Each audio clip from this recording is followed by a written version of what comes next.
সিরিয়ার মানুষদের কি যে দুর্ভোগ, কি যে দুর্দশা, এটা দেখার জন্য শুধু আল্লাহই আছেন, আমরা কেউই নাই। এটা দেখার জন্য শুধু আল্লাহ আছেন, আর কেউ নাই পাশে।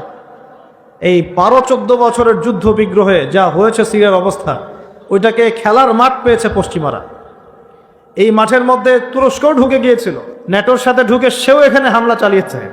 সিরিয়ার মাজলুম শিশুদেরকে আকাশের নিচে রাত কাটাতে হয়, 3 দিনে একবার খাবার পায় তারা। একই অবস্থা ইয়েমেনেও আছে। ইয়েমেনে যে বলা হয় যে 5 থেকে 6 লক্ষ মানুষ মারা গেছে বিগত গৃহযুদ্ধে 2010 সাল থেকে, আর সেখানে যতজন মানুষ মারা গেছে তার মধ্যে 60% হচ্ছে বাচ্চা। তো এই বাচ্চাদের কি দোষ ছিল? তারা কি জানতো শিয়া কাকে বলে, সুন্নি কাকে বলে? তারা কি জানে দুনিয়া কি, আখেরাত কি? তারা কি জানে কোনটা হক কোনটা বাতিল? তারা তো জানে যে মায়ের বুকে দুধ খেতে হয়, দুধের বাচ্চাগুলো দুধ পায় না, মায়েরা দুধ দিতে পারে না, খাবার নাই, দুর্ভিক্ষ। এই সংকটের জন্য কে দায়ী? আল্লাহ না মানুষ? কে দায়ী? যাহারাল ফাসাদু ফিল বাররি ওয়াল বাহরি বিমা কাসাবাত আইদিন নাস। আল্লাহ পাক বলছেন জলে স্থলে যে বিপর্যয়গুলো ছড়িয়ে পড়েছে এগুলো মানুষের হাতের কামাই। কার হাতের কামাই? মানুষের হাতের কামাই। একই অবস্থা ইরাকেও ছিল, মনে আছে? সাদ্দাম হোসেনের কাছে পারমাণবিক অস্ত্র আছে বলে কত নাকি করা হলো, করে লক্ষ লক্ষ মানুষকে মেরে ফেলা হলো। পরে বললো আমরা সরি, আসলে সেখানে কোনো অস্ত্র ছিল না। We are sorry for that. তারা বলে দিল আমরা এর জন্য সরি। ব্যাস, লক্ষ লক্ষ মানুষের রক্তের ঋণ শোধ হয়ে গেল। আবু গারিব নামে একটা কারাগার ছিল, এখনো আছে। ওই কারাগারের মধ্যে মুসলিমদেরকে ঢুকিয়ে যে নির্মম নির্যাতন করা হতো আপনারা জানেন না। পাকিস্তানের একজন ডক্টর মহিলা, ওই যে উনি নিউরো মেডিসিন ডক্টর আফিয়া, উনাকে মনে হয় 10 থেকে 12 বছর ধরে ওখানে নির্যাতন করা হয়েছে না। আপনার বোনকে যদি একবার কেউ খারাপ নজরে তাকায় আপনার কেমন মনে হয়? আপনার মায়ের দিকে যদি কেউ একবার খারাপ নজরে তাকায়, একটা খারাপ মন্তব্য করে, আপনার কি মনে হয়? আপনার স্ত্রীকে যদি কেউ একটু গায়ে টাচ করে চলে যায়, শ্লীলতাহানি করে, টিস করে, আপনার কি মনে হবে? এরকম লক্ষ লক্ষ বোনদেরকে আমাদেরকে এরকম ধর্ষণ করা হয়েছে দিনের পর দিন। গ্যাং রেপ বলে, গ্যাং রেপ মানে একসাথে 10 জন 12 জন মিলে আমাদের বোনদেরকে ধর্ষণ করেছে। মুসলিমরা তো বললাম না, মুসলিমরা পড়ে আছে ওঠেন বসেন নিয়ে, মজা ট্রল এগুলো নিয়ে। সারা বিশ্বে যা হচ্ছে মুসলিমদের সাথে, যদি আমরা সত্যি জানতাম শান্তিতে ঘুমাতেই পারতাম না, আমাদের ঘুম উড়ে যেত চোখ থেকে। বেশি বললেও সমস্যা, বেশি করলেও সমস্যা, কাকেই বলবো, কে বা বুঝবে? দেখা যায় এমন অনেক সময় হয়েছে, অনেক ভালো ভালো নেতা সমাজে এসেছে, আসার পরে জনগণকে বুঝিয়েছে, জনগণ বলেছে ঠিক আমরা তোমার সাথে আছি। যেই সেই নেতার উপর কোনো বিপদ এসেছে, জনগণ নাই। কাকে নিয়ে কি করবে না, কার সামনেই বা কি বলবো? আমাদের প্রত্যেকটা জেলা বলেন, থানা বলেন, দেশ বলেন, আনাচে কানাচে নিবেদিত প্রাণ মুসলিম ভাই তৈরি করতে হবে, যারা কাজের মানুষ, ঝোঁকে চলে না, আবেগে চলে না, ইস্যু পাগল না, আবেগে চলে না, কাজের অ্যাক্টিভ কিছু মানুষ দরকার, যারা শিক্ষিত, এডুকেটেড, যারা পরিস্থিতি বোঝে, যারা হিকমা বোঝে, যারা নিবেদিত প্রাণ, যারা অর্থ কোরবানি করার মানসিকতা রাখে, শিক্ষা প্রতিষ্ঠান গড়ে তোলে, সোশ্যাল ওয়ার্ক করে, একটা জনসংযোগ যারা গঠন করতে পারে, এমন কিছু মানুষ আর নেতা আল্লাহ আমাদেরকে দান করুন বলে আমি। এভাবে একদিনের মাহফিল বলেন আর ওই ইস্যু পাগল কোন ইস্যু নিয়ে লাফালাফি করে উম্মার বিজয় হবে না। আমাদের সবাইকে যার যার জায়গা থেকে কনস্ট্রাকটিভ কাজ করতে হবে, সবাইকে এফোর্ট দিতে হবে। শুধু একজন দায়ীর দায়িত্ব না, একজন আলেমের দায়িত্ব না, আপনারও দায়িত্ব আছে। তো আপনার দায়িত্বটা আপনি ঠিকমতো পালন করেন না কেন? নামাজ আপনার দায়িত্ব, কোরআন তেলাওয়াত করা শেখা আপনার দায়িত্ব, দিনের জ্ঞান শেখা আপনার দায়িত্ব, জ্ঞান প্রচার করা আপনার দায়িত্ব, আদর্শ পরিবারটা গড়া আপনার দায়িত্ব, হালাল খাওয়া আপনার দায়িত্ব, উম্মাকে নিয়ে ফিকির করা তো আপনারও দায়িত্ব। উম্মা কি শুধু আমার, আপনার নয়? উম্মা কি শুধু আলেমদের, আপনাদের নয়? তাহলে আমরা কি সবাই শুধু কয়েকজন মানুষের ঘাড়ে দায়িত্ব চাপিয়ে দিয়ে চলে যাব? এই সমস্যা হচ্ছে আমাদের সমাজে।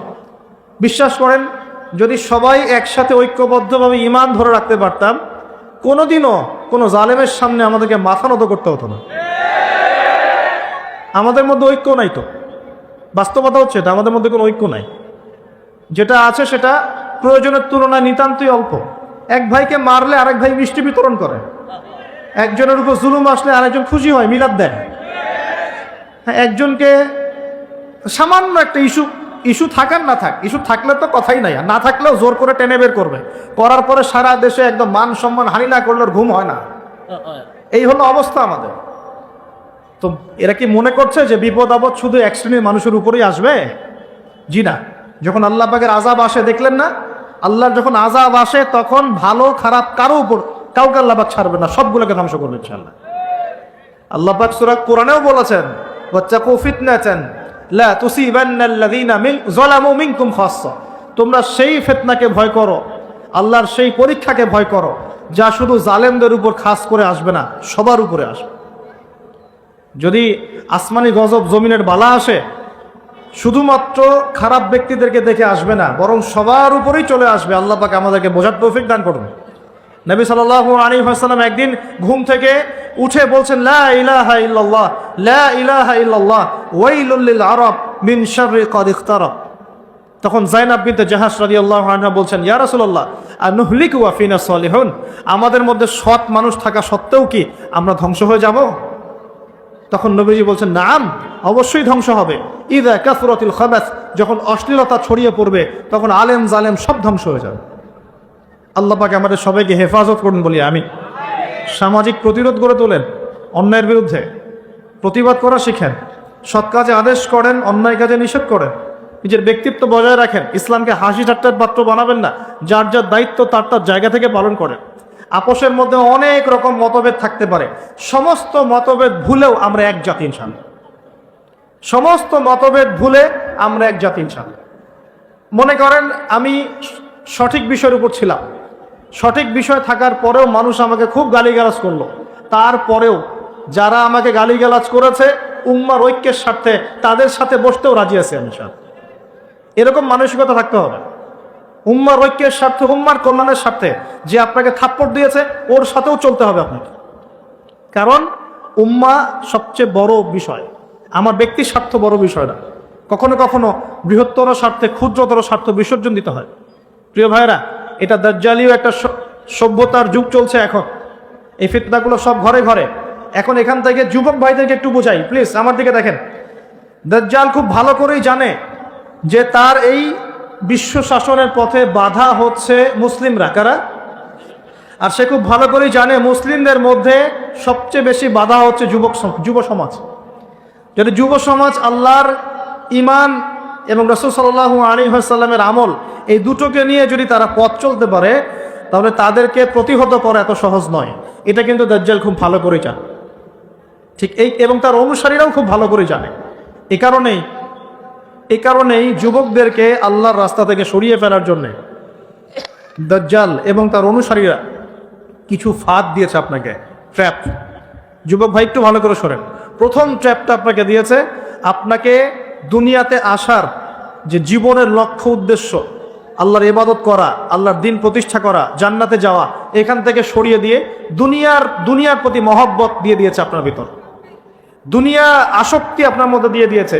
সারাদিন চিন্তা, একটা চাকরি, একটা ব্যবসা, একটা বাড়ি, একটা গাড়ি, একটা স্ট্যাটাস, অলওয়েজ এই ফিকির। এই ফিকিরটা, এটাকে আমরা ইংরেজিতে বলি মেটেরিয়ালিজম বা বস্তুবাদিতা। এই বস্তুবাদিতা আপনার মধ্যে ঢুকিয়ে দেওয়া হয়েছে। খুব সতর্ক থাকবেন, 1 নম্বর। 2, আপনার সামনে নারীকে সহজলভ্য করে দেওয়া হয়েছে। মেয়ে নারী, এই নারী জাতিকে আপনার সামনে সহজলভ্য করে দেওয়া হয়েছে। অনলাইন অফলাইন যেখানেই যাবেন, নগ্ন নারীকে আপনি সামনেই পাবেন। মাত্র 1000, 1500, 2000 টাকা দিয়ে মানুষ জেনা করতে পারে, এখন রাত কাটাতে পারে, কেউ বাধা দেওয়ার নাই। কিন্তু যদি হালালভাবে বিয়ে করতে চান, পদে পদে বাধা পাবেন। আপনি পাবেন না? হালালভাবে বিয়ে করতে চাইলে পদে পদে বাধা পাচ্ছেন, কিন্তু জেনা করতে গেলে আপনাকে কেউ বাধা দিচ্ছে না। একটা ছেলে চাইলেই হোটেলে রাত কাটাতে পারে এখন। আর এখন ফ্রি মিক্সিং এর যুগ, আর ছেলে মেয়ের অবাধ মেলামেশা। বিয়ের আগেই দেখা যায় ছেলেরা মেয়েদের স্বাদ ভোগ করে, মেয়েরা ছেলেদের স্বাদ ভোগ করে, এবং এই পরিসংখ্যান দিন দিন বাড়ছে বাংলার মাটিতে, বাড়ছে না? এটা আপনাকে আল্লাহর পথ থেকে সরিয়ে দেওয়ার জন্যে মহিলাদেরকে অস্ত্র হিসেবে ইউজ করা হচ্ছে। খুব খেয়াল রাখবেন, আল্লাহ পাক বোঝার তৌফিক দান করুন। 3 নাম্বার, আপনার সামনে দারিদ্রতা, বেকারত্বের একটা হতাশা দিয়ে দেওয়া হয়েছে। দারিদ্রতা, আমার চাকরি হচ্ছে না, ক্যারিয়ার কি গড়ব, হ্যাঁ বেকার হয়ে থাকলাম, এইসব হতাশা আপনার মধ্যে ঢুকিয়ে দেওয়া হয়েছে। কোনো কোনো ক্ষেত্রে পরিবারগুলোও আপনাকে হতাশ করে ফেলছে।